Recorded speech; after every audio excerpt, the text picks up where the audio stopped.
Hello दोस्तों, मैं अनुराग। Europe महाद्वीप के स्थलाकृतिक विशेषताओं में आज ये सेकंड लेक्चर है और इसमें हम पठार और मैदानों के बारे में समझेंगे। इससे पहले मैं आपको पर्वतों के बारे में पूरा स्थलाकृतिक विशेषताओं का वर्णन कर चुका हूँ। आप लोग हमारे पीछे वाले जो वीडियो है उसमें जाकर इसको देख सकते हैं। तो चलिए, आज का जो हमारा होगा लेक्चर वो होगा पठारों के बारे में। यूरोप महाद्वीप के जो पठार हैं उसकी संबंध में चर्चा करते हैं। तो हेडिंग डालते हैं, हमारा जो हेडिंग होगा वो होगा मध्यवर्ती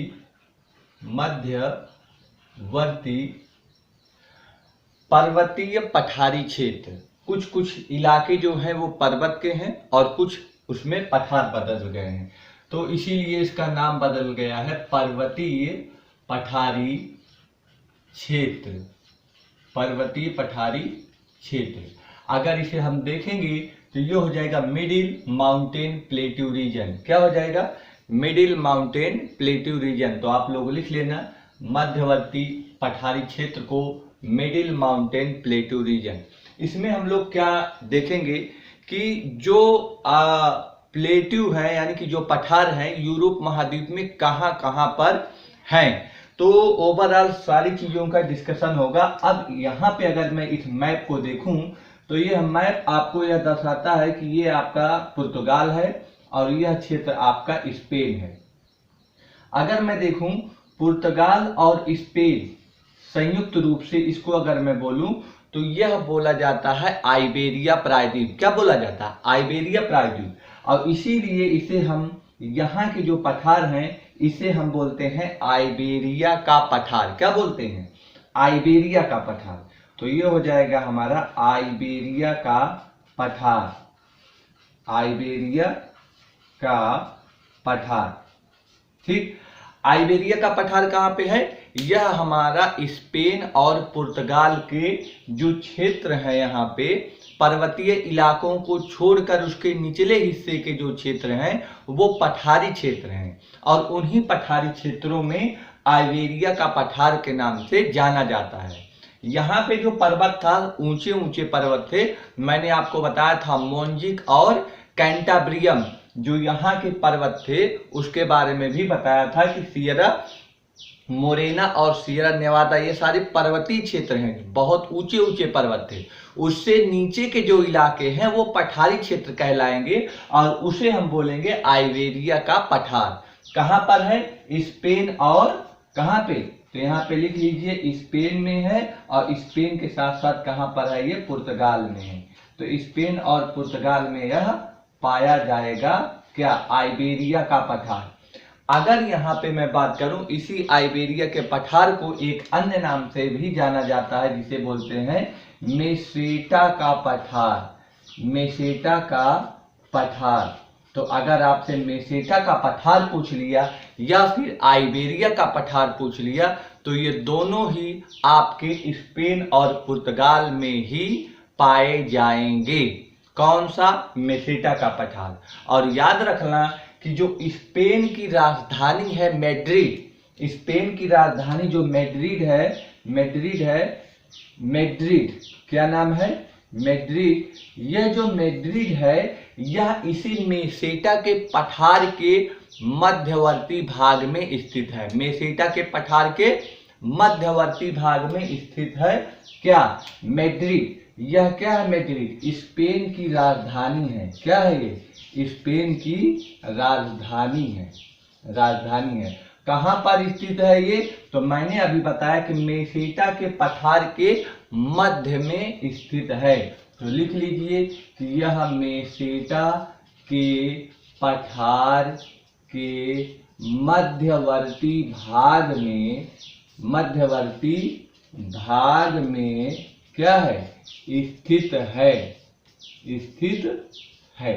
तो ये हमारा हो गया आइबेरिया का पठार या फिर मेसेटा का पठार जो स्पेन और पुर्तगाल के क्षेत्र में पाया जाता है। पहली बात आपको क्लियर हो गई है। अब मैं आगे बढ़ता हूं। यहाँ पे आगे बढ़ने पे हमको मिलेगा फ्रांस। क्या मिलेगा? फ्रांस। ये इलाका हमारा है फ्रांस। तो फ्रांस में अगर मैं बात करूंगा, ये है फ्रांस। अगर मैं फ्रांस में बात करूंगा, फ्रांस में कौन कौन से हमारे पठार हैं, तो फ्रांस में आपको पर्वत पता होंगे कौन कौन से पर्वत थे। उन्हीं पर्वतों के जो नीचे के हिस्से हैं, पर्वतों के नीचे के हिस्से, वह क्षेत्र पठार के नाम से जाना जाएगा। और यह जो फ्रांस का क्षेत्र है, इसका उत्तरी भाग, उत्तरी और पश्चिमी भाग जो है, ये देखिए नॉर्थ यानी कि ऊपर के भाग में, और यह जो है पश्चिम वाला भाग जो है इधर साइड का, तो उत्तरी पश्चिमी भाग ये जो है यह हमारा पठार के रूप में विद्यमान है। तो अगर आपसे कभी पूछा जाएगा फ्रांस के किस हिस्से में पठार पाया जाता है, तो आप लोग यही बताएंगे कि फ्रांस के उत्तर यानी कि नॉर्थ में, और यह मैंने किधर बना है, ये है वेस्ट और ये है ईस्ट। तो फ्रांस के इस मैप में मैंने ईस्ट की तरफ ज्यादा झुकाव दिया है। तो ये हो जाएगा, कहाँ पे इसका है लोकेशन, उत्तर और पूर्व में स्थित है।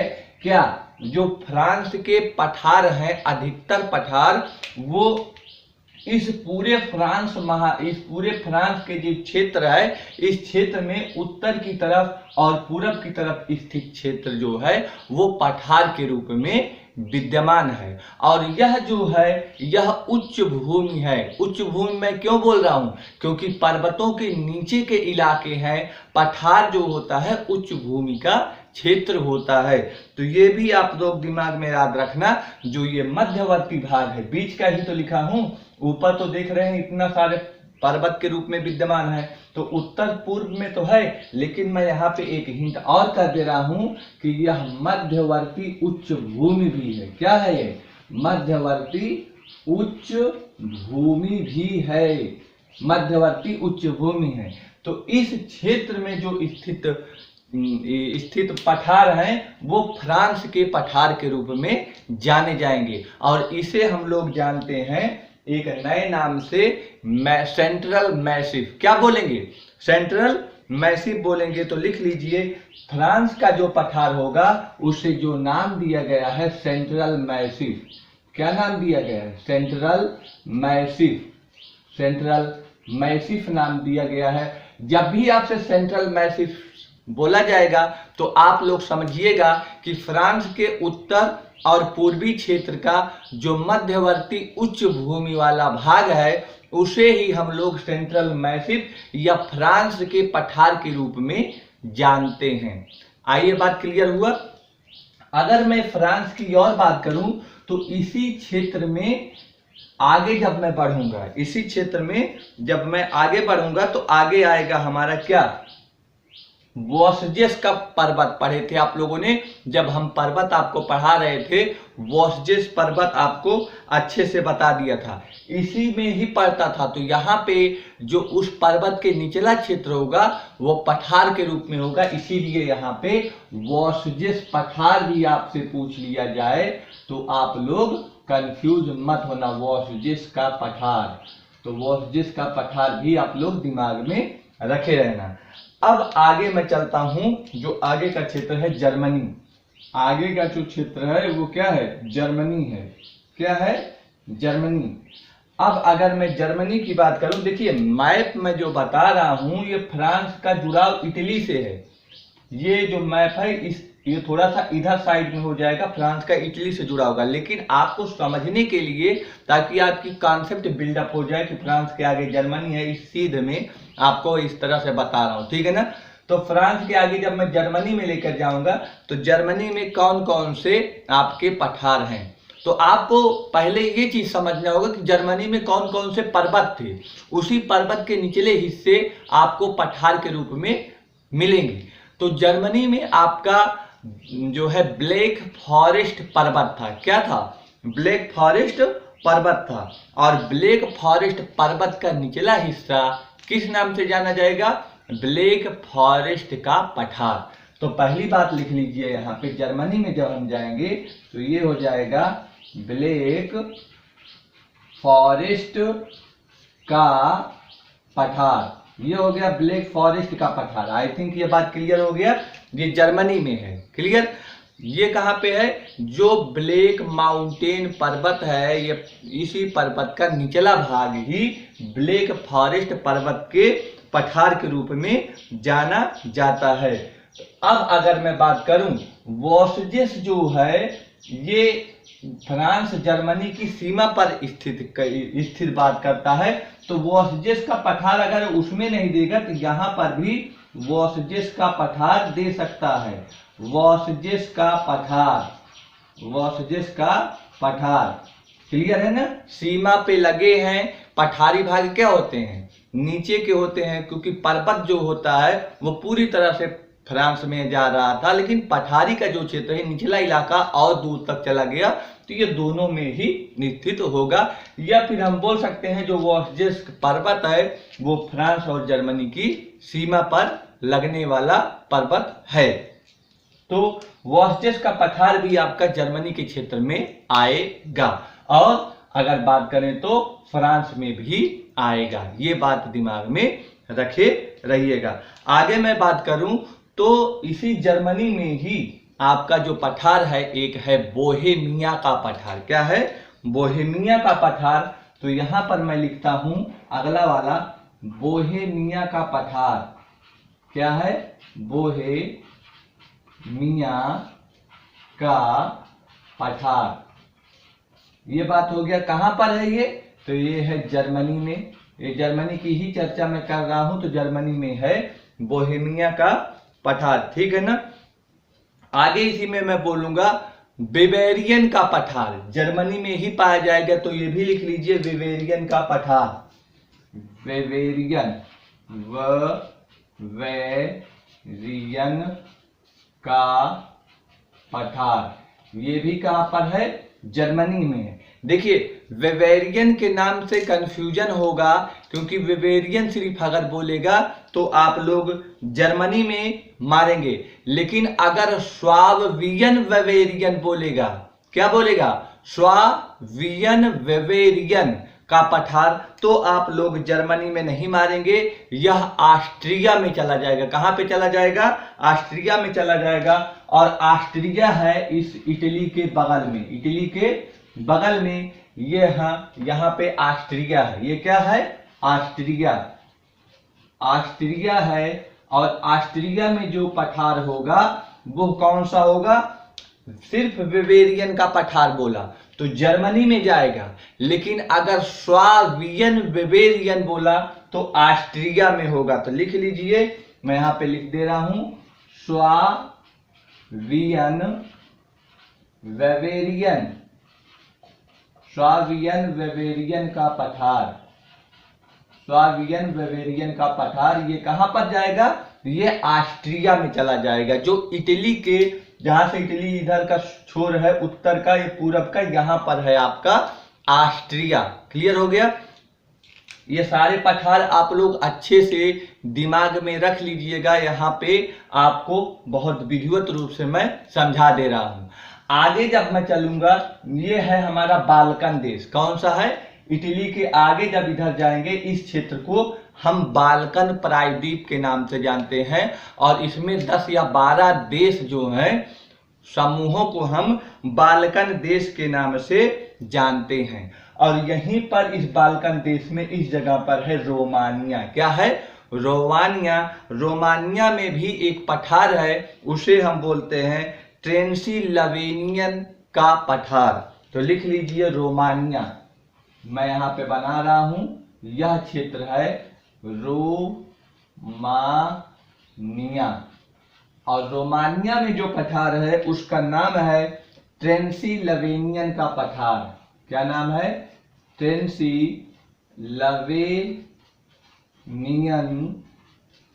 का पठार। कहां पर है ये? रोमानिया में। और रोमानिया है कहां? तो ये बाल्कन देश के समूहों में शामिल है रोमानिया। कौन सा पठार पाया जाता है? ट्रांसिल्वेनियन का पठार पाया जाता है। क्लियर हो गया ना? तो यहां पर ये सारे ओवरऑल पठार थे। इन सारे पठारों की मैं आपसे चर्चा कर दिया हूं यूरोप महाद्वीप में। अब एक बात है, जो ये पठार हैं कैसे मैंने अगर मैदानी भागों के बारे में आपको बता रहा था कि मैदानी जो भाग होते हैं वो मैदानी भाग को आगे हम डिस्कस करेंगे। पठार के ये पूरी तरह से समाप्ति हो गई। अब थोड़ी सी बात और बची है पठार को लेकर, उसको 5 मिनट में समाप्त करते फिर मैदानी हिस्सों को शुरू करते हैं।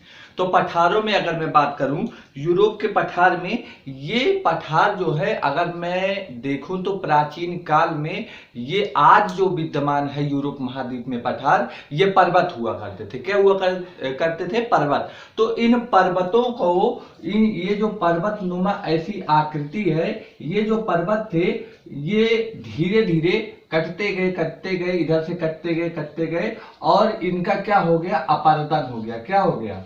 अपरदन हो गया, या इनका अपक्षय हो गया। क्या हो गया? अपक्षय या अपरदन की प्रक्रिया से जो ये पठार थे, ये पर्वत के टुकड़े थे, ये टूटने लगे। क्या हुए? टूटने लगे। और टूट कर, ये 1-2 सालों की बात नहीं है, कई सालों की बात है, कई सालों की प्रक्रिया है। टूटते टूटते यह जो है आकृति इनका बदल गया। इनकी आकृति कैसी हो गई? यह जो ऊपर का सिरा नुकीला था वह सिरा नुकीला ना होकर सपाट हो गया, और सपाट होने के कारण ही भाग तो यह ऊंचा रह गया, और इसी ऊंचे भाग को हम पठार के रूप में जानते हैं यूरोप महाद्वीप के। अब अगर ये बात करें, जो मैं ये बात बता रहा हूं, तो यह बात बहुत प्राचीन काल की बात है। प्राचीन काल की यह बात है। प्राचीन काल से यह ऐसे होते होते आज इस रूप में यह पहुंचा है। जब भी आपसे पूछा जाएगा कि आप प्राचीन काल से बता रहे हो तो कब, कौन सा काल, तो यहाँ पे हर्षियन काल बोलेंगे। कौन से काल? हर्षियन काल से यह घटना शुरू होती है। क्या करने की? यह जो पर्वत थे, ये इनकी घटना टूटते आज ये पठार के रूप में विद्यमान है। तो यह हर्षियन काल से शुरू हुई और आज यह पठार के रूप में विद्यमान है। यदि ओवरऑल मैं और बात करूं कि जो पठार होता है, यदि कोई पर्वत चारों तरफ से, कोई पर्वत चारों तरफ से किससे घिर गए, कोई पठार चारों तरफ से किससे घिरा हो? पहाड़ों से घिर जाए। ये देखिए, ये पर्वत है, चारों तरफ से पर्वत है और बीच में है पठार। तो यदि कोई पठार चारों तरफ से पर्वतों से घिरा हुआ हो तो उस पठार को हम क्या बोलेंगे? अंतराद्वीपीय पठार। क्या? अंतरा पर्वतीय पठार हम इसे बोलेंगे। तो हम इसको लिख लेते हैं, इसको हम बोलेंगे अंतरा पर्वतीय पठार। क्या बोलेंगे इसे? अंतरा पर्वतीय पठार हम इसे बोलेंगे। तो ये हो गया। अब अगर पठार की थोड़ी सी और बात करें कि समस्त भूखंड की बात कर लेते हैं। का? विश्व की अगर समस्त भूखंड को हम 100% मान लेते हैं तो उस 100% का कितना भाग पठार के रूप में विद्यमान है? तो उस 100% में अगर मैं इसे डिवाइड करूं तो जो पर्वत है, पर्वत की चर्चा मैं कर दिया हूं, तो पर्वत की अगर मैं बात करूं तो यह है 26% पर्वत के रूप में विद्यमान है। जो पूरे भूखंड की अगर मैं बात करूं, विश्व की, पूरे संसार की, और उसमें जो पठार की बात मैं करूं तो पठार विद्यमान है कितना?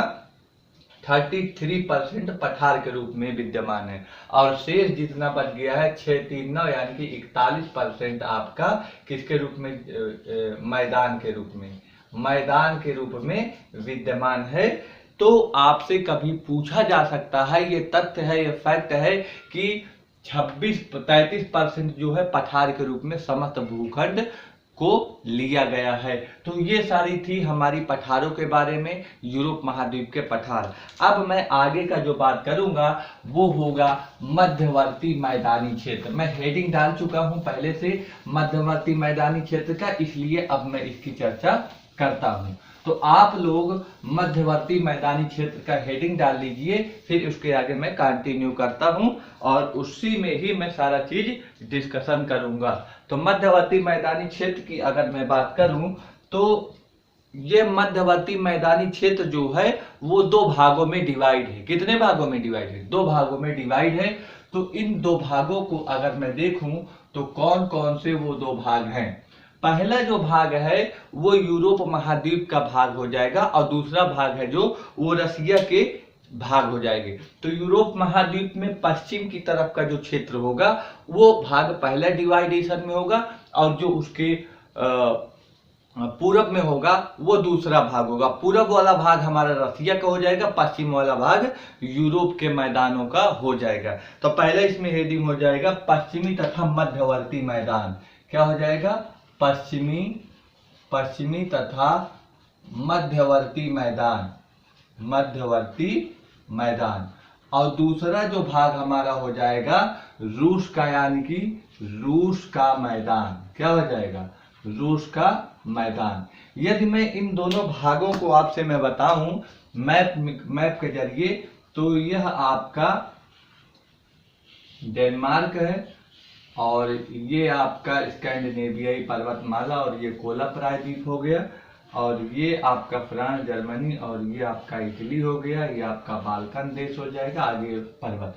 तो इसमें मैं आपको ये समझाना चाह रहा हूं कि जो मध्यवर्ती पश्चिमी मध्यवर्ती मैदान है, इस क्षेत्र से लेकर यह जो क्षेत्र मैं बना रहा हूं, इसके इधर का जो क्षेत्र है वो हमारा पश्चिमी तथा मध्यवर्ती मैदान है। ये वाला जो क्षेत्र है पश्चिमी तथा मध्यवर्ती मैदान है, ये इसे हम बोलेंगे पश्चिमी तथा मध्यवर्ती मैदान। और इधर जो है इस वाले क्षेत्र को इसे हम बोलेंगे रूस का मैदान। ये वाला जो क्षेत्र है ये रूस का मैदान कहलाएगा। तो मैंने मैदानों को इसीलिए दो कैटेगरी में डिवाइड किया। अब यह डिवाइडेशन की अगर मैं बात करूं तो कौन करता है ये डिवाइडेशन? तो यहाँ पे देखेंगे ये कौन सा क्षेत्र है? बाल्टिक सागर है। क्या है ये? यहाँ से नहीं है, इस जगह से है, यहाँ से इसको डिवाइडेशन करते हैं। बाल्टिक सागर नहीं, कोला प्रायद्वीप है, यहाँ से है।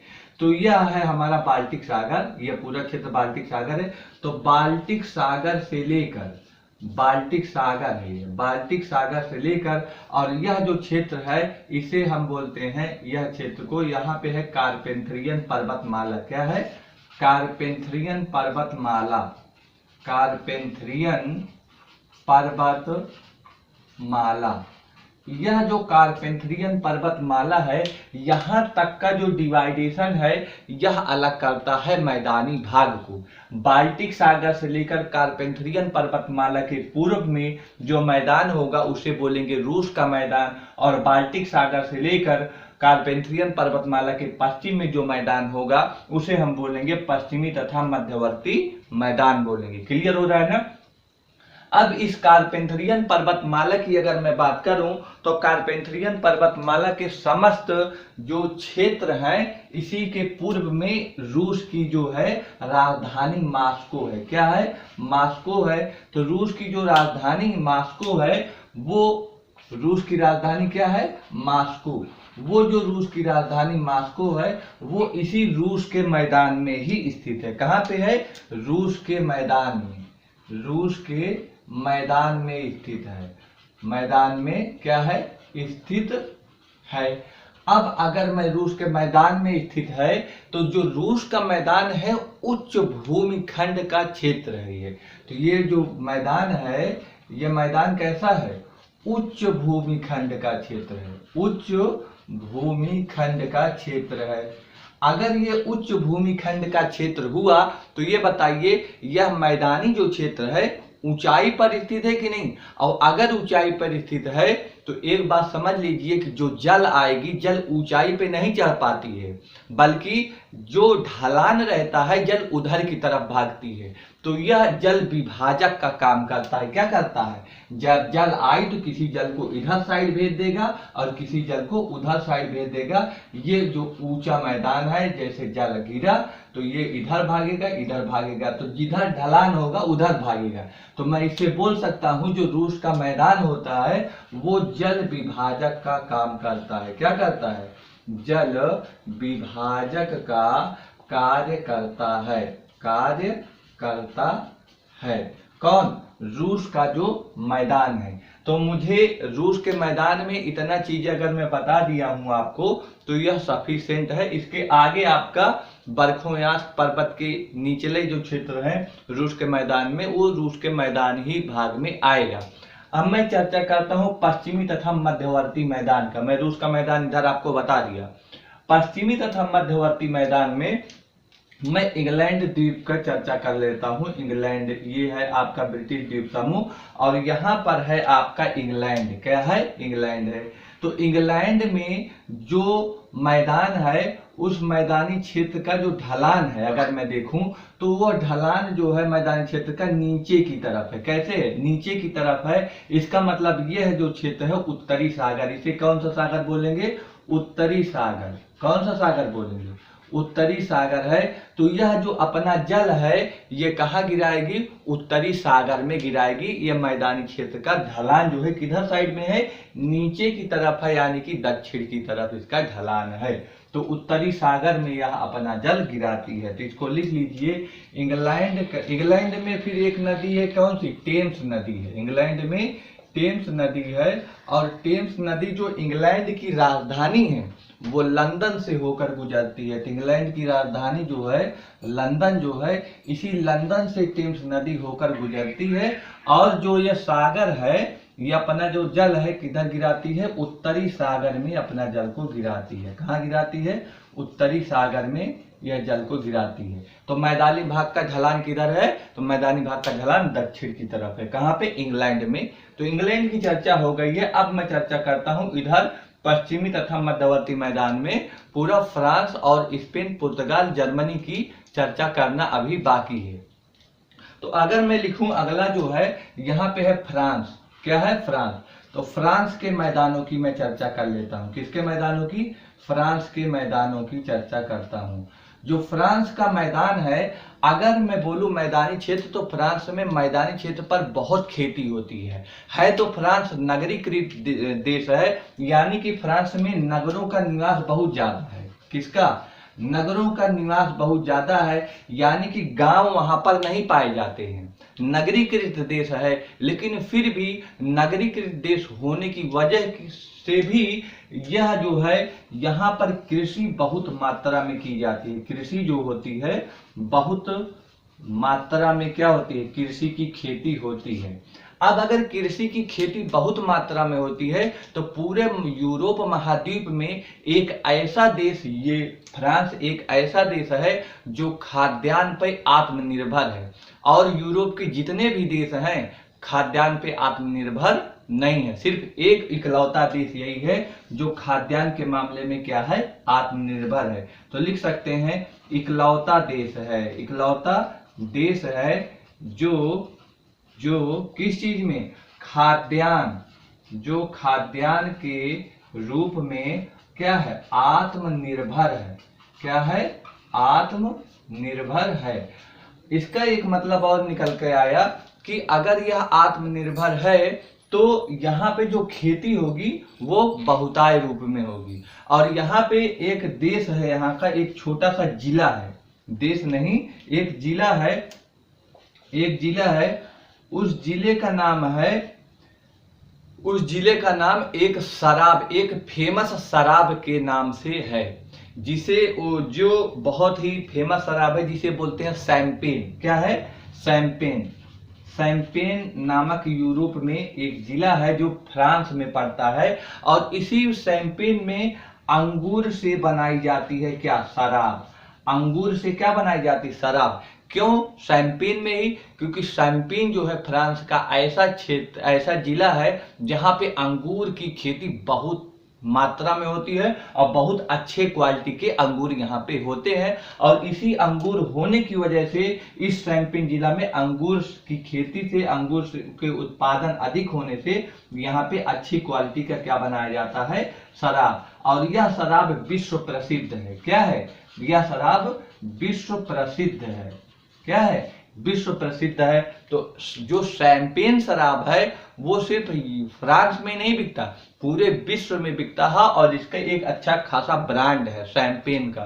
तो कहां से इसकी उत्पत्ति हुई? तो यह फ्रांस के शैंपेन नामक जिले से ही शैंपेन का एक फैक्ट्री है जहां पे शराब बनती है, अंगूर से बनाई जाती है, अच्छी क्वालिटी का वहां पे अंगूर उत्पादन होता है। वैसे अगर खाद्यान्न उत्पादन की बात हो रही है तो फ्रांस में अंगूर के साथ साथ ही 2 3 चीजें और हैं जो बहुत ही मात्रा में उत्पन्न होती है। तो अगर आप लिखना चाहें तो आप उसे लिख सकते हैं। जैसे एक तो अंगूर मैंने बता ही दिया, दूसरा सेब, सेब की भी खेती यहाँ पर खूब होती है फ्रांस में। किस चीज की? सेब की। सेब लिख लीजिए, अंगूर लिख लीजिए, और जैतून, जैतून का जो तेल आता है, तेल बनता है वो भी। तो इन सारी चीजों की खेती बहुत मात्रा में होती है। वैसे हर चीज की खेती होती है, तभी तो ये आत्मनिर्भर देश है, लेकिन यह बहुत अच्छी क्वालिटी के बनते हैं यहाँ पे। तो ये हमने आपको फ्रांस के बारे में, फ्रांस के मैदान में ये सारी खेतियां होती हैं और इन खेतियों से ये होता है। लेकिन अगर मैं शराब की बात किया हूँ, शैंपेन की, तो सबसे बड़ा फ्रांस में शराब का जो केंद्र है या उद्योग है वो शैंपेन नहीं है। शैंपेन तो नंबर 2 पर आता है। अगर नंबर 1 पे आपसे पूछा जाएगा नंबर 1 पर कौन सा है, तो वहां पे आप लोग मारेंगे बोर्डो। क्या मारेंगे? बोर्डो। तो यहाँ पे लिख लीजिए बोर्डो। क्या है? बोर्डो।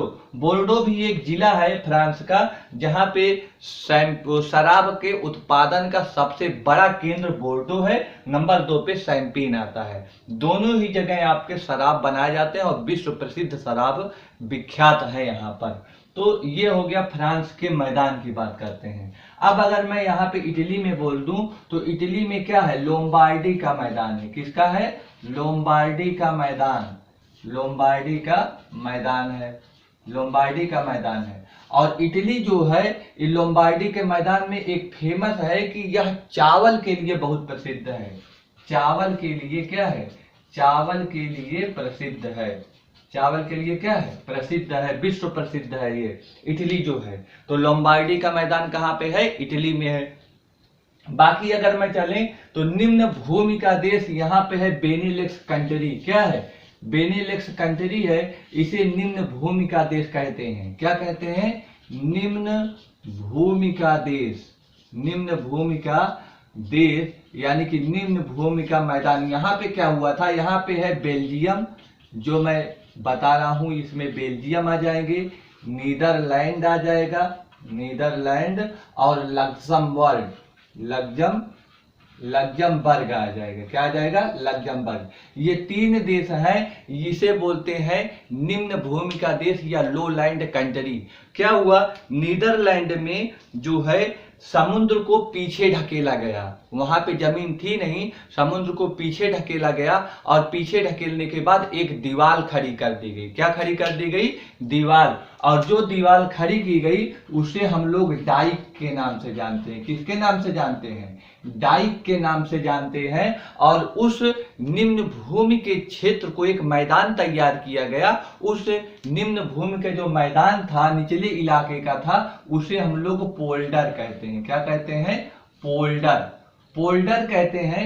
इसी पोल्डर निम्न भूमि का मैदान के रूप में यह बना। यहाँ पर खेती की जाती, क्योंकि यहाँ पे जमीन थी नहीं, समुद्र को पीछे ढकेलकर वहां पे दीवार खड़ी की गई, और जो मैदान तैयार हुआ बनके उस मैदान को पोल्डर, और जो दीवार खड़ी की गई उसे हम लोग डाइक के नाम से जानते हैं। तो ये भी आप लोग समझ लेना, बेल्जियम, नीदरलैंड और लग्जमबर्ग की बात मैंने कर लिया। आगे जब यहाँ पे बढ़ेंगे तो पोलैंड आएगा। क्या आएगा? पोलैंड आएगा। पोलैंड की अगर मैं बात करूं, यहाँ पे मैं लिख देता हूं, जगह यहाँ पे है, तो पोलैंड, पोलैंड का जो मैदान होता है उसे 2 नामों से जानते हैं। पोलैंड के मैदान को, पहला वाला नाम है ओडर और दूसरा वाला नाम है बेस्तुला। तो लिख लीजिए, ओडर का मैदान अगर आपसे पूछेगा, ओडर, ओडर और बेस्तुला, बेस्तुला, ओडर और बेस्तुला का मैदान अगर आपसे पूछेगा तो ये कहां पर है? पोलैंड में है। पोलैंड यह क्षेत्र है जो फेमस है मैदानी क्षेत्र के लिए। और ओडर का मैदान आपसे पूछ लेगा तो यह पोलैंड में, या फिर बेस्तुला का अगर पूछ लेगा तो भी यह कहां पर है? पोलैंड में। बाकी यहाँ पे बाल्कन देशों में हंगरी है, रोमानिया है, और हंगरी रोमानिया में जो क्षेत्र है मैदानी क्षेत्र, वहां पर शीतोष्ण घास के मैदान पाए जाते हैं। कैसे? शीतोष्ण घास के। और इसीलिए इन क्षेत्रों के नाम को अलग अलग नाम से जाना जाता है। जहां पर हंगरी में इसे हंगरी में अगर मैं बात करूं तो हंगरी में इसे पुस्टाज के नाम से जानते हैं। किसके नाम से? पुस्टाज। तो यहाँ पे मैं जगह यहाँ पे लिख देता हूं, हंगरी में इसे किसके नाम से जानते हैं? पुस्टाज के नाम से जानते हैं। ठीक है ना, इस मैदानी क्षेत्र को। और हंगरी और रोमानिया की अगर बात करूं, यहाँ पे है रोमानिया, तो रोमानिया में भी यह जाना जाता है इसी पुस्टाज के नाम से। और यहीं पे है यूक्रेन, जो अभी युद्ध चल रहा है, तो यूक्रेन में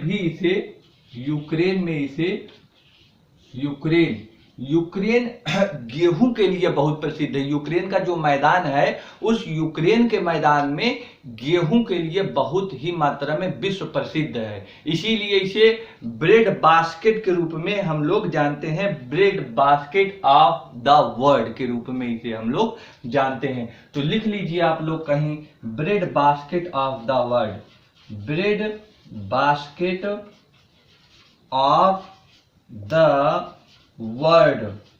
ये किसके लिए मैं बता रहा हूं? यूक्रेन के लिए। ये जो है गेहूं के लिए बहुत प्रसिद्ध है, गेहूं के लिए। ठीक है ना, यूक्रेन। और bread basket of the world इसीलिए कहा जाता है क्योंकि गेहूं से ही ब्रेड को बनाते हैं। तो यहाँ पे गेहूं की अधिकता है, इसीलिए इसे bread basket of the world के नाम से भी जानते हैं। और यूक्रेन में यह जो क्षेत्र है स्टेपी के नाम से, इस क्षेत्र को किस नाम से जानते हैं? स्टेपी के नाम से इसे हम लोग जानेंगे। ठीक है ना। अगर मैं bread basket of the world की मैं बात करूं तो इसे बोलते हैं रोटी की डालियां। लिख लीजिए, कभी इंग्लिश ना देके हिंदी में पूछ लेगा, रोटी की डालियां किस नाम से प्रसिद्ध है, किस देश को कहते हैं, तो वो है आपका कौन सा? यूक्रेन है। और यूक्रेन में अभी रूस का यूक्रेन से युद्ध चल रहा है। और किस लिए चल रहा है? नाटो देश में शामिल होना चाहता था यूक्रेन, रूस उसकी आपत्ति कर रहा है कि नहीं, आपको नहीं होना है। बस इन्हीं दोनों चीजों को लेकर घमासान संघर्ष चल रहा है, जिसका असर पूरे विश्व में पड़ रहा है। इसीलिए खाद्यान्न जो निर्यात होता था यहाँ से यूक्रेन से गेहूं का, तो गेहूं की शॉर्टेज भी देखी जा रही है। आपको गेहूं की शॉर्टेज देखने को मिलेगी, या फिर गेहूं की कीमतों में महंगाई आपको दिख सकती है। तो ये है आपका पूरी तरह से मैदानी भाग। तो यह जो क्षेत्र था हंगरी, रोमानिया और कौन सा? यूक्रेन, तो ये सारे के सारे कौन से क्षेत्र थे? शीतोष्ण घास के मैदान के रूप में हम लोग इसे जानते हैं। और शीतोष्ण घास के मैदान में हम कौन कौन से? यहाँ पे पुस्टाज और स्टेपी। पुस्टाज हंगरी में जाना जाता है और यूक्रेन में स्टेपी के नाम से जाना जाता है। क्लियर हो गया। तो यह हमारा आज का यूरोप महाद्वीप के मैदानों को लेकर हमने चर्चा कर लिया। वीडियो आपको कैसा लगा? अच्छा लगा होगा तो शेयर सब्सक्राइब करना, और धीरे ही धीरे हम देखना पूरी तरह से आपको हर एक चीज का वीडियो लेकर आएंगे और एक विधिवत जानकारी, विस्तृत जानकारी के साथ आपको परिचय कराएंगे। आपका कोई भी क्वेश्चन यहाँ से छूटेगा नहीं और समझ आपकी विकसित करने में बहुत ही महत्वपूर्ण भूमिका निभाएगा। तो चलिए ठीक है, एंजॉय करिए, मस्ती करिए। मिलते हैं एक अगले नए वीडियो के साथ। Bye bye.